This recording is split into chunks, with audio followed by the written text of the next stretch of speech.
Sommes-nous concernés par le 14 juillet lorsque nous sommes noirs et français? Avant d'aller plus loin, je pense qu'il est essentiel de comprendre ce qu'est le 14 juillet en France et pourquoi on le célèbre.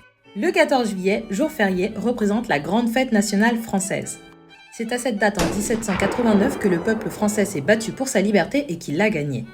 À cette époque, la France était sous un régime monarchique, avec à sa tête Louis XVI, qui faisait absolument tout ce qu'il souhaitait. Les Français, trouvant cela injuste, décident de mettre fin au régime de monarchie absolue. C'est alors qu'ils iront détruire la prison de la Bastille à coups de boulets de canon, afin de montrer au roi que le peuple est plus fort. C'est l'émancipation et la quête de la liberté.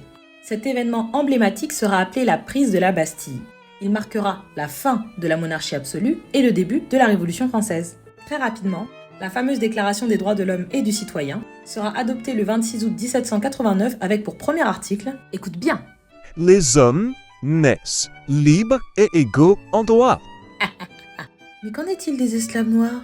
Bien évidemment, cela n'arrangeait personne que les esclaves noirs soient libres à l'époque. Car ce sont les colonies, et particulièrement Saint-Domingue, la perle des Antilles, Haïti, qui font la richesse de la France. Et comme papy Louis XIV, avec son ministre Colbert là, avait préparé le terrain grâce à l'horrible code noir, le peuple français pouvait s'y rattacher. Ben oui.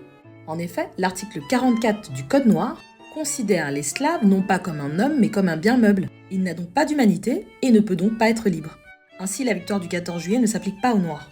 Alors certains vous diront, mais il y a des politiciens qui se sont battus pour blablabla, can. Et je vous répondrai que c'est sous la contrainte qu'ils l'ont fait, à cause de plusieurs choses.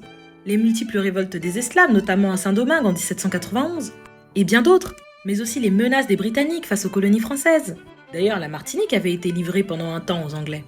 Et oui, la liste est longue. Donc c'est un peu comme si la France, elle voulait pas ou elle avait pas trop eu le choix en fait. Et encore, faut savoir qu'il y a eu 2 abolitions. La première en 1794 et l'autre en 1848. Donc j'ai un peu de mal avec la bonne foi. D'ailleurs, l'un des abolitionnistes en Guadeloupe en 1794, nommé Victor Hugues, est le même qui rétablira l'esclavage depuis la Guyane en 1802. Donc bon, voilà un peu le schéma. Du coup, je ne t'empêche pas d'aller admirer les feux d'artifice. Mais n'oublie pas que cette fête ne nous concerne pas. À l'heure où les révolutionnaires français criaient Liberté, égalité et fraternité. nos ancêtres n'étaient pas libres, pas égaux et encore moins considérés comme des frères. Alors oui, admire les feux, profite du jour férié, de l'ambiance. Et surtout n'oublie pas que cette commémoration n'est pas la nôtre et ne le sera jamais.